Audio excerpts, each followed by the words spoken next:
because I just found a whole bag of chocolate for me. That's all I need. You guys can have the salty stuff. I'll take the chocolate here. Also, we just want to remind you, each of you were given a little ticket when you arrived today. Please don't lose that ticket, because as soon as we come back from lunch, we're going to draw some names, draw some tickets, and give away some free resources from some free books and DVDs that we bought for you. So make sure you save that little ticket. So I guess to play it safe, guys, give the ticket to your wife. If she loses it, it's okay, but if you lose it, you'll never stop hearing about it. So. That's true. That's true. That's true.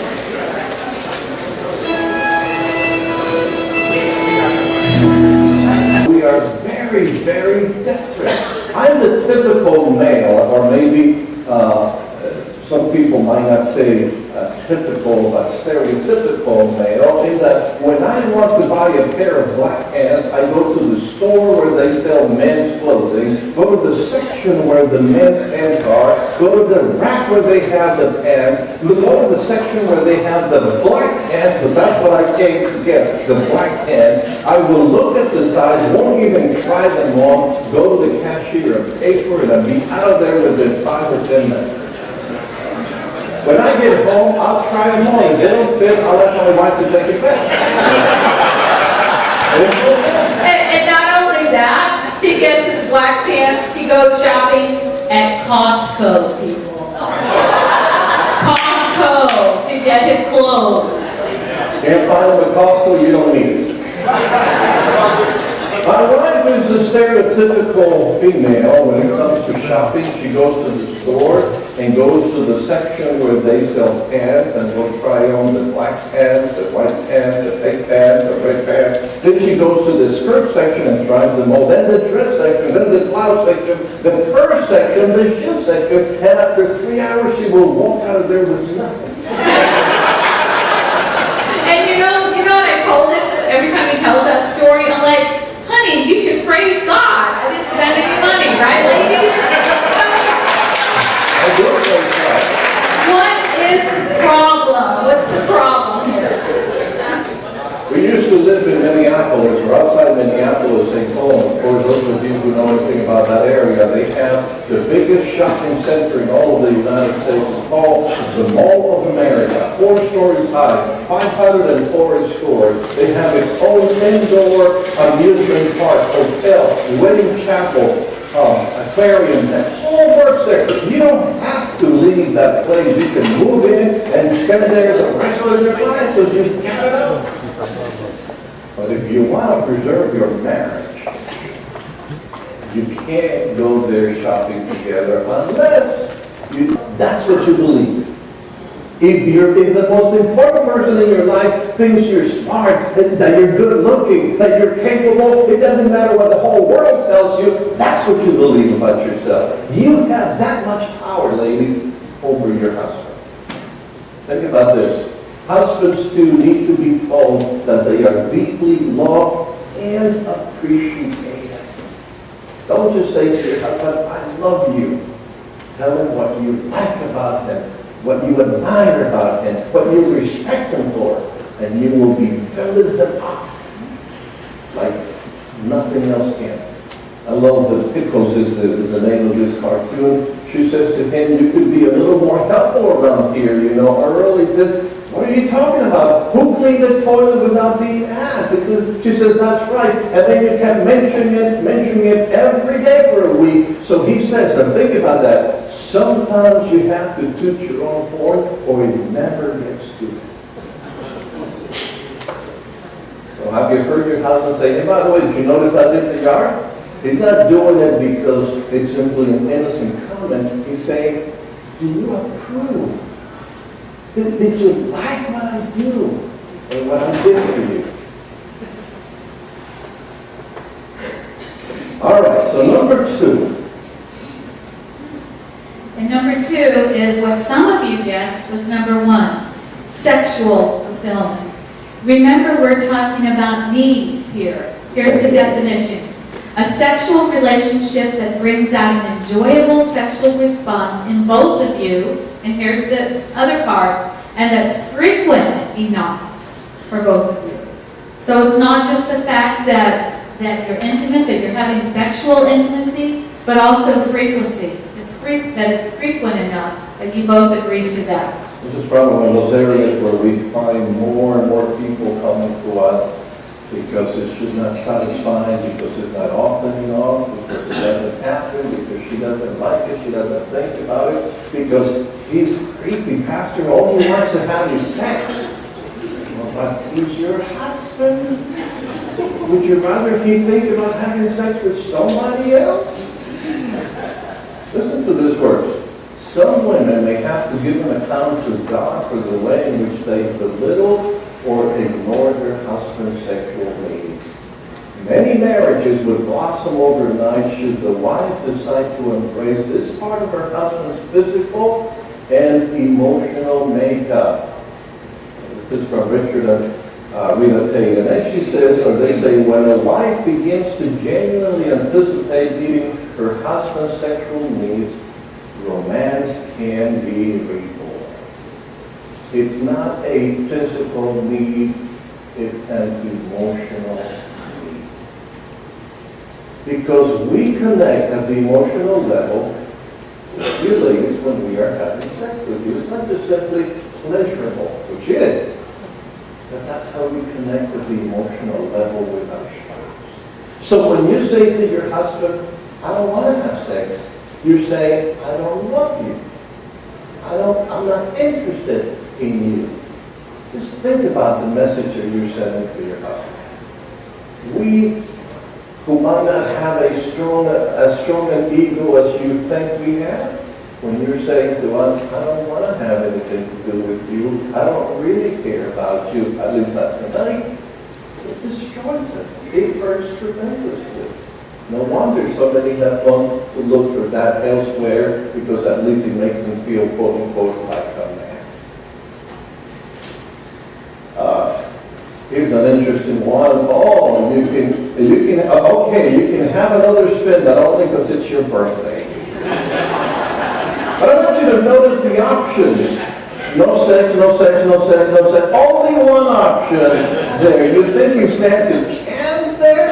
And is that the game that you play with your spouse? You know, we talked about selfish demands and how many, my wife said, how many women will say, well, you can have it, but only if you do this for me.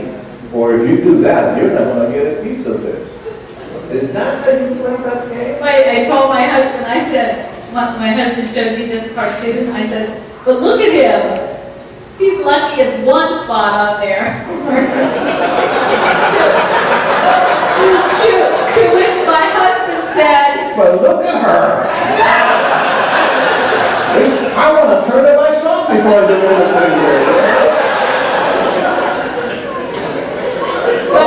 But we put that up there to illustrate the point, and I hope you're getting that. These cartoons really do illustrate the deeper point, that sometimes we do play games like that.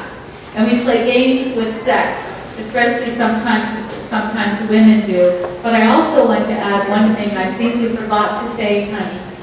We are talking about the most important needs for men this morning, and right after lunch, the most important needs for women. However, this is generally speaking. There are some women who will fall into some of these categories and say, well, you know what? This is one of my needs too.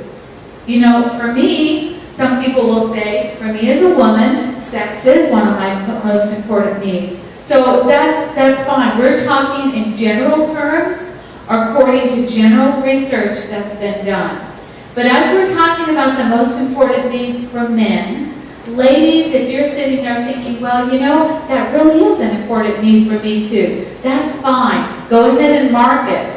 Because in your homework that we're going to give you throughout this week, you're going to talk about what your most important needs are. So I just wanted to add it. It's okay if you're a woman and you think some of these that we're talking about for men is important to you. And same thing this afternoon when we talk to the ladies. If some of you men say, well, that's important to me too, then you will mark it this afternoon. If you happen to have your Bibles, you probably have them on your phone, and you can open them to 1 Corinthians chapter 7.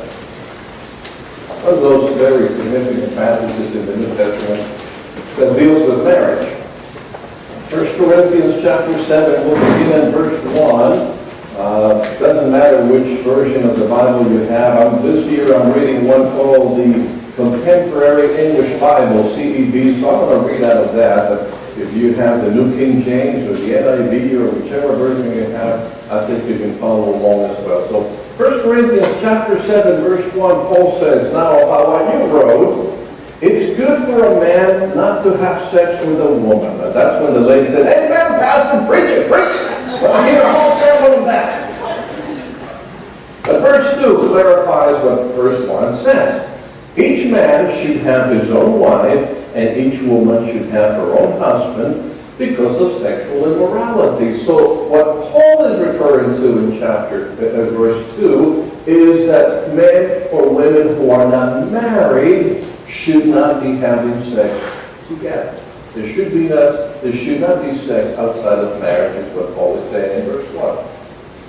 But because of sexual immorality, he says each man should have his own wife, and each woman should have her own husband. Verse 3, the husband should meet his wife's sexual needs, and the wife should do the same for her husband. Now let me pause here for a second. My wife mentioned earlier about pornography. We're having to deal with that issue more and more. We get calls quite often. At our office, we get, in couples retreats such as this, we have often had ladies especially that come to us and said, "My husband is involved in pornography. I called him the other day, or I saw in the browser history that he'd been looking at some pornographic sites." Men are visual. God created us to be visual. If you think about creation, when God brought Eve to Adam, Adam didn't think, "I wonder if she cooks well. I wonder if she would be a good wife or a good mother. I wonder if she speaks well, if she sings, or if she plays the piano, or any one of those things."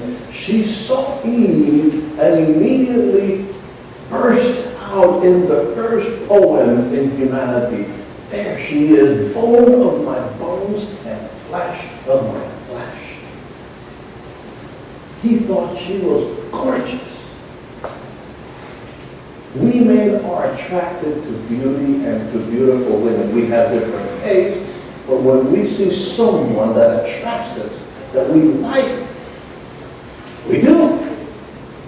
I've never met a young man who sees a young girl go by and says, "Man, that girl is ugly. I would love to marry her."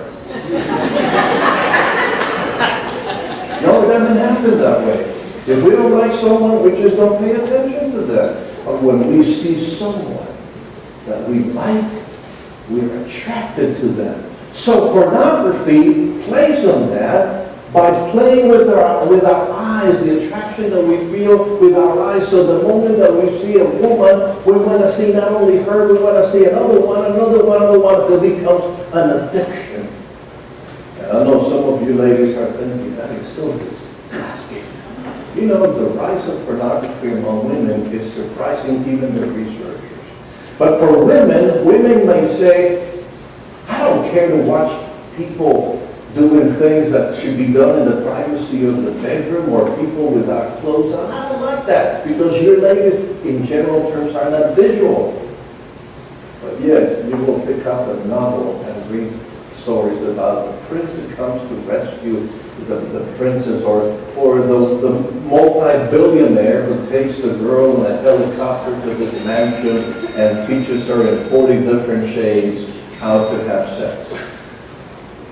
You will read it. We will see it. And for us men, to think that we can look at our wife after looking at all those women and think that we're going to like our wife you are deceiving yourself. Eventually, you will become completely dissatisfied with your wife. We heard of a guy that in order for him to have sex with his wife, he has to have a pornographic magazine next to her head, so as he's making love to his wife, he's looking at the picture of the magazine. And for you ladies, if you think that reading all those books that's going to increase your romantic life, I'll tell you, your husband will never compare to any of those guys in those romance novels. That's how the devil plays with us, see? But here's another reason why verse 3 is important. The husband should meet his wife's sexual needs, and the wife should do the same for her husband. For those of you who are involved in pornography one way or another, it's not just simply looking at pictures, it's that it leads you to eventually masturbate and reach an orgasm. Problem with that is that you don't belong to you. You belong to your spouse. So you're taking from your spouse something that belongs to them. What verse 4 says, the wife doesn't have authority over her own body, but the husband does. Likewise, the husband doesn't have authority over his own body, but the wife does. And by the way, we won't spend more time talking about that, but the cycle of pornography involvement is very interesting. First comes the arousal, and you actually get the excitement of the moment, the rush of looking at these figures and getting yourself worked up until you masturbate and you have an orgasm, and then comes the deepest down, which is that horrible feeling of guilt. But the guilt leads you to do it again because you have to have that high. And you develop that cycle, which develops into an addiction. So if you don't break that addiction, you become more and more involved and less satisfied with having actual sex with your wife, because it's more satisfying for you to do it with yourself. How does that help your relationship? Verse 5.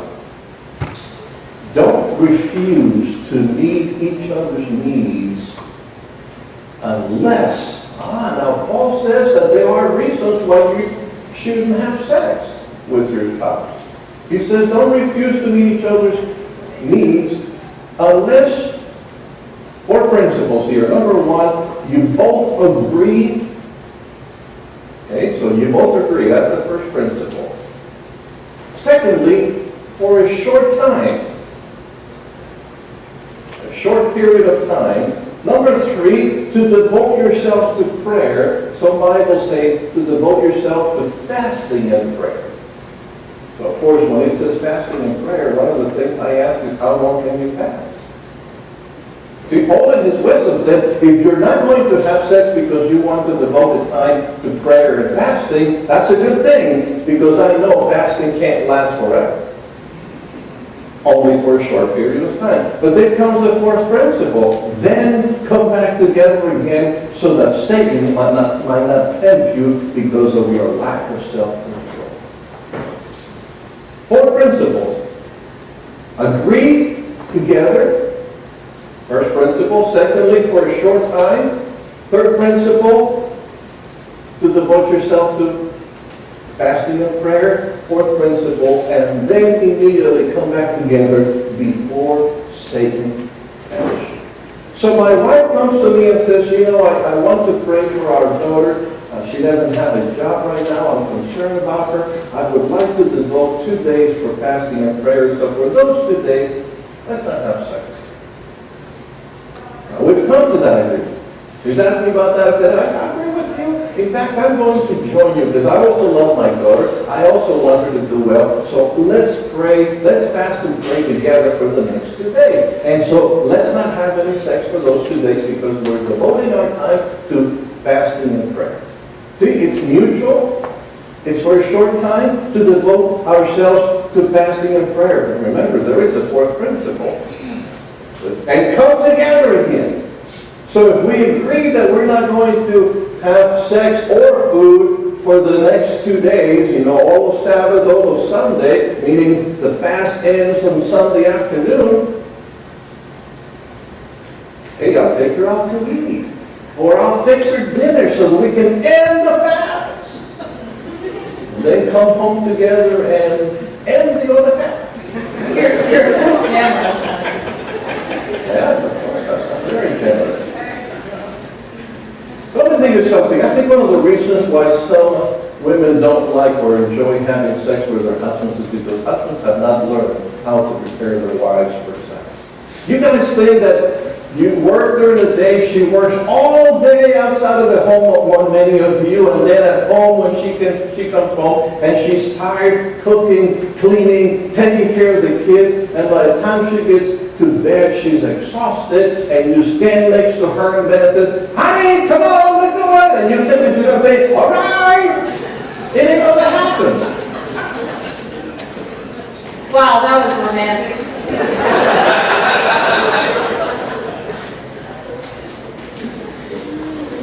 You guys need to learn how to prepare your wives for sex.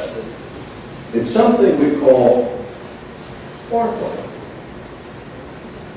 And I know you've heard the term, but you might not be aware of what that means. And so I'm going to take the time, because you are adults and married couples, I'm going to take the time to explain to you how foreplay happens.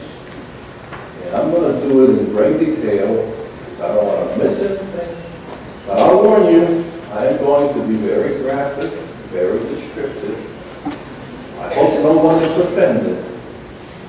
If someone is uncomfortable or offended, raise your hand and I'll stop. No one has ever done that, so I guess I'm okay. But I can tell you right now, I'm going to be very graphic about foreplay.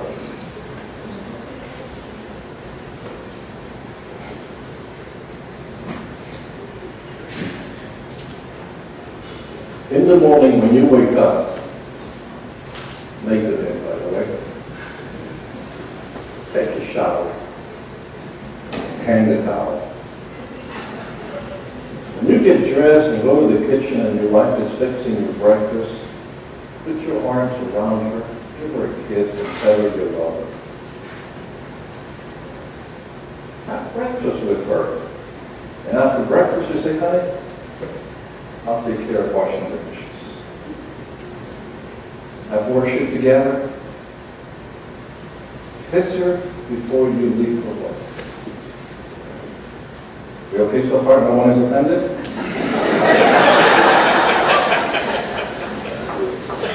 Maybe sometime around 9 or 10 in the morning, send her a text message that says something like, I'm thinking about you. Maybe a little later, send her a message or give her a call and say, honey, don't fix lunch. I want to take you out to your favorite restaurant. Or maybe mid-afternoon, you can send her another message that says, I can hardly wait to get home to see you. And when you get home, give her a kiss, give her a hug, and say, honey, while you fix dinner, I'll take care of the kids. Or if you don't have kids, honey, I'll vacuum the house. Hey, after dinner, say, honey, sit down for a little while, I'll wash the dishes. And maybe fix her a nice hot bath, her favorite smelling salts, candles. Honey, just relax. I'll take care of it.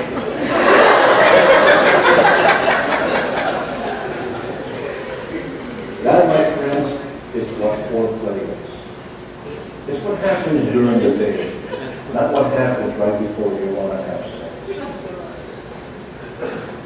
I'm in Dover. I was there at a Christian bookstore with my 16-year-old daughter at that time, 16-year-old daughter, Hadassah. Those of you who know Hadassah.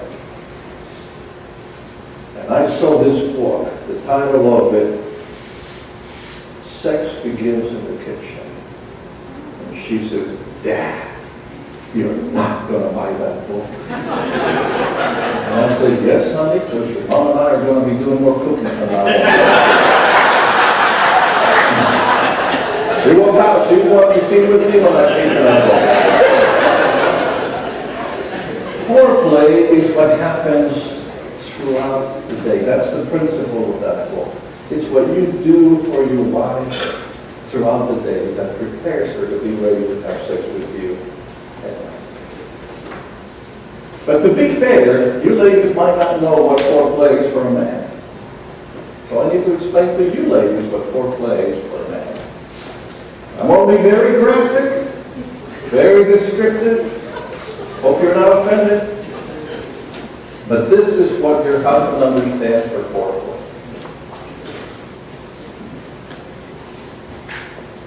You walk in the room. That's it.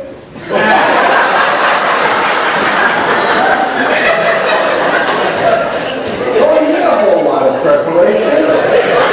Don't need all that stuff because we like you. We love you. We love being with you. All you have to do is walk in the room and we're going to be thinking, honey, why not?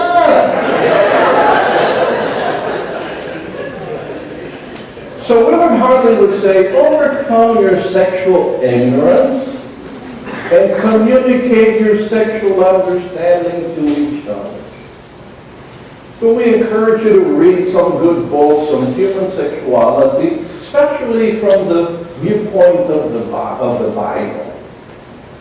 And by the way, let me dispel a certain myth that we hear floating around sometimes. Sex is not the only thing we think about. Because we also have to eat and sleep. It's not the only thing we think about, but it is important to us. Pam gave me a Kindle, an Amazon Kindle, several years ago. I love to read, but the way I read, sometimes I have to carry 4 or 5 books in a suitcase, and it gets heavy and all that. So she thought, I'll get the Kindle. You can carry thousands of books in this little thing. But I like the feel of the paper.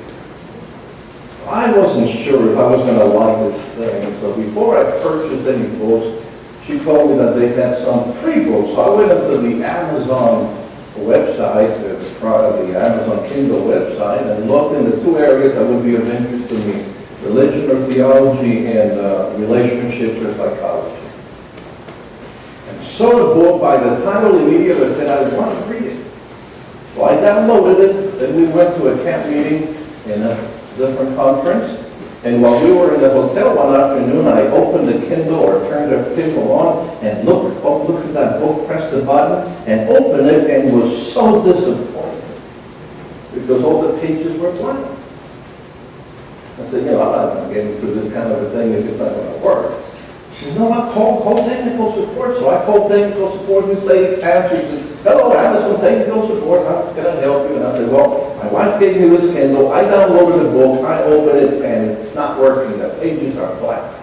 She said, well, what's the name of the book? So I gave her the name of the book, said, I'm so sorry, sir. Here, I'm going to send it to you again, so delete it. Okay, now download it again, now open it. Did all that stuff, open it, look, pages are still blank. I'm so sorry, sir. Let me send you to 2nd level technical support. Guy answered the phone. Amazon Kindle Support, how can I help you? I explained the story. Guy says, what's the name of the book? I gave him the name of the book, and he started laughing. And then it dawned on me. Because the name of the book is What Men Think About Apart from Sex.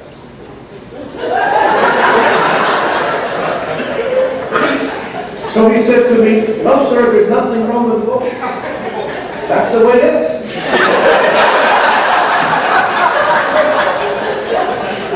This is a true story. Not only that, but he says, but if you would like it in print, it's $16.95. No, that's not all we think about. But it is important to us.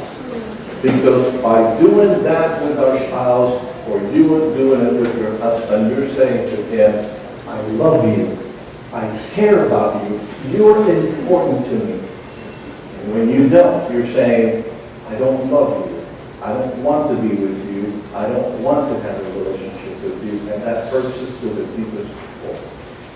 And I know some of you ladies, well, no, also you ladies, I would think, you have a time during the month when things are a little bit more challenging, which we understand. In fact, there's a great book by a Rabbi, Shmuley Butik is his name. The name of the book is Kosher Sex. And he says that in some ways God also used the menstrual time and said, don't have sex during the menstrual time, the menstrual period.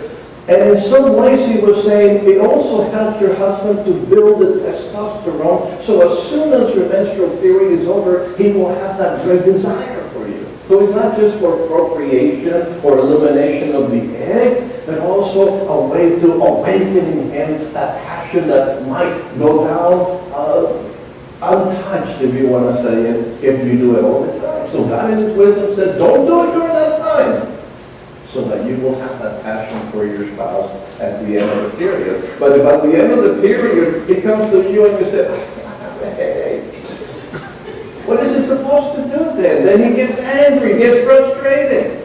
Why a man came to his wife with a big bottle like that and gave it to his wife, and she says, what's that? He says, it's aspirin. She says, aspirin? I don't have a headache. And he says, oh, good.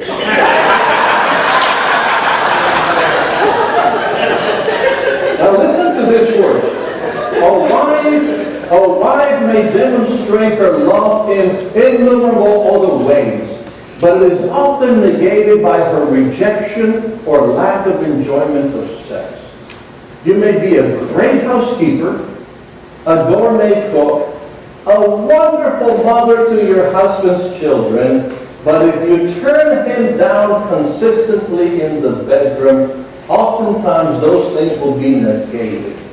To a man, sex is the most meaningful declaration of love and self-worth. In fact, Shmuley would say to a wife that would say, well, what if you don't feel like it?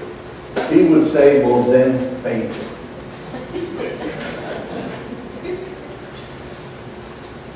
And I wish we had the time to talk about this. It's one of those sessions that unfortunately we won't have time to do. But if love is a decision and not a feeling, faking it is not being hypocritical. Faking it is being loving. Because you're deciding to be loving for your husband. Does that make sense? Not. Talk to me after lunch and I'll explain that to you. The next, according to research, most important need is physical attractiveness. Keeping physically fit with diet and exercises, wearing hair and clothing in a way that he finds attractive and tasteful. Whenever we talk about this, I'm always quick to give a little qualifier.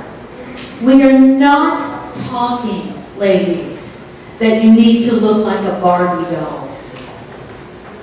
And I'm very serious about this because you can look in the news, you can look online, and there are some women who actually strive to look like a Barbie doll. They have all these surgeries and things. This is not what we're talking about here. We're talking about that I need to practice good temperance. As a woman of God, I need to take care of my body. I need to make sure that I'm clean and neat. And yes, there are some dresses or some things that I know my husband especially likes for me to wear. For some men, they've told us, you know, the only time my wife wants to look nice is if she's going out to meet someone else. There's some women like that. They don't like to keep themselves attractive for their husbands. So this is just a reminder that I need to make sure that I'm attractive to him.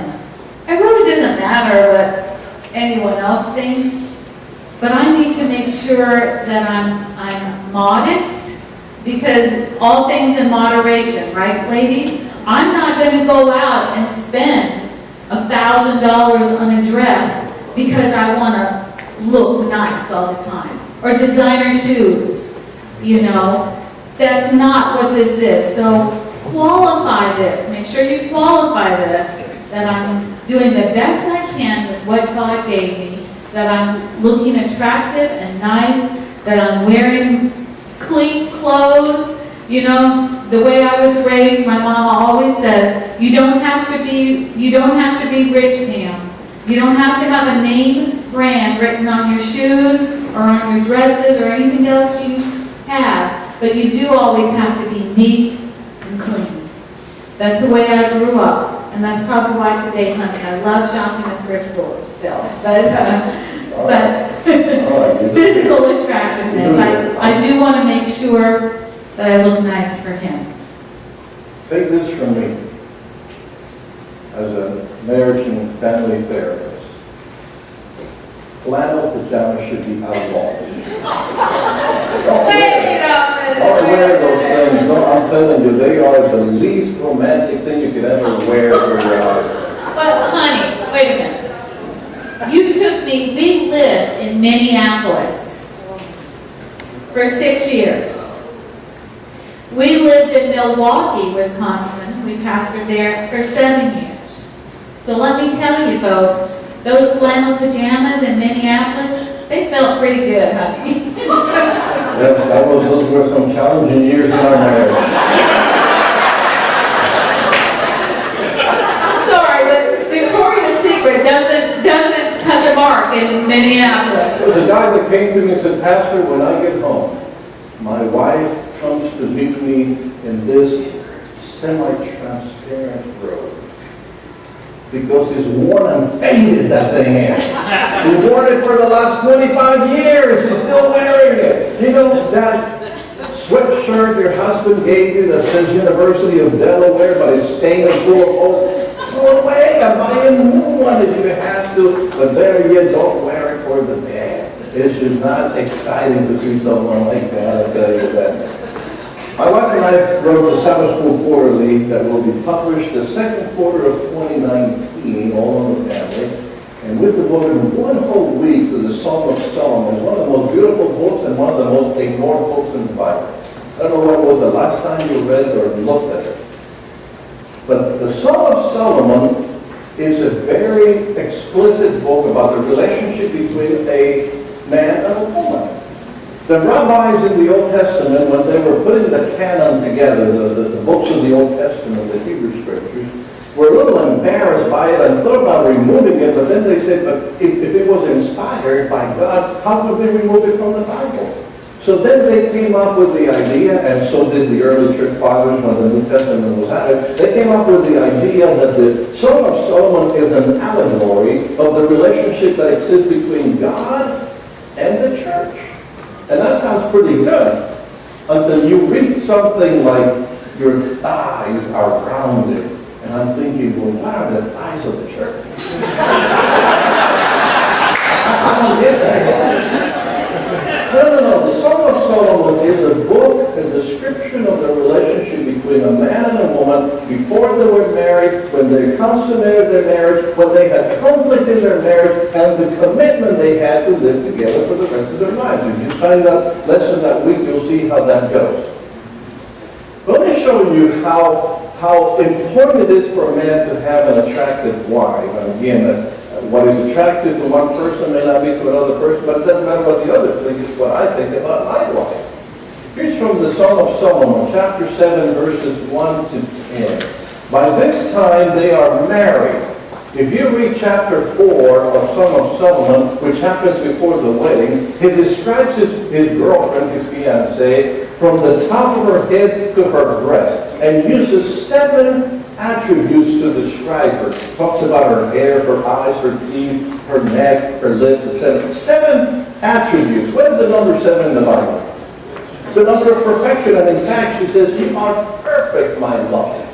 But in chapter 7, when he's already married to her, he begins to describe her from her feet all the way to the top of her head, because now she's completely open to her. He's discovered her. Before, he could only see parts of her. Now he described her from the bottom of her feet all the way to the top of her head. And these are the words that he uses. By the way, you can read this chapter and maybe it will inspire you to say things like this to your wife, guys. How beautiful are your feet in sandals, oh, noble daughter. Your rounded thighs are like jewels, the work of a master hand. Verse 2, your navel is a rounded bowl that never lacks makes wine. Now you may have to update the language a little bit, but be careful. You know, don't say to to your wife, your belly button looks like a frying pan. It's not as romantic. It just doesn't sound quite as good. You know? I always tell my husband, he said you need to update it a little. I said, you need to update that a lot. Because your belly is a heap of wheat. Men, trust me, don't say that to your wife. So you may be creative, but be careful what you say to your wife. Verse 3, your two breasts are like two fawns, twins of a gazelle. Your neck is like an ivory tower. Your eyes are pools in Heshbon by the gate of Bath-rabbim. Your nose is like a tower of Lebanon which looks toward Damascus. Your head crowns you like Carmel, and your flowing locks are like purple. A king is held captive in his traps. In verse 6, how beautiful and pleasant you are, O loved one, with all your delights. Your stature is like a palm tree, and your breasts are like its clusters. I say, I will climb the palm tree and lay hold of its fruit. Oh, may your breasts be like clusters of the vine, and the scent of your breath like apples. And to that she responds, and the roof of your mouth like the best wine. And she responds, it goes down smoothly for my beloved, gliding over lips and teeth.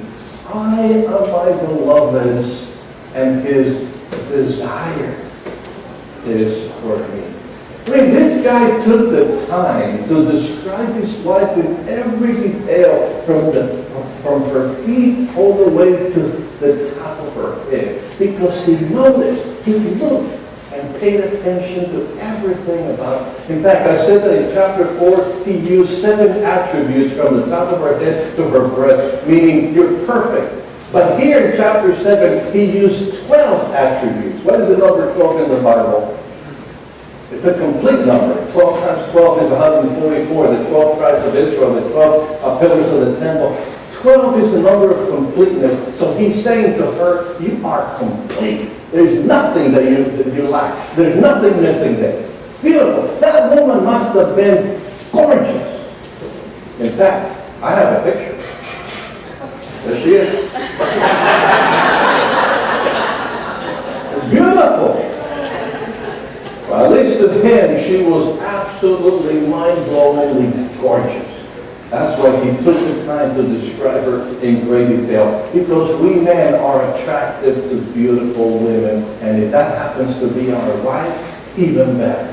Even better. Not like the locked ones who he says to her, you call that aging gracefully? You know, when you put all that white cream or green cream on your face to, what is that, defoliate or whatever? You're not defoliating, you're just scaring your husband. Look at him, he says, the estimate from the beauty parlor is in. Now, he's really mean to say that. Loretta's $1 million figure has become loose change. Now, this is not only for women, because women like to have their husbands look nice too.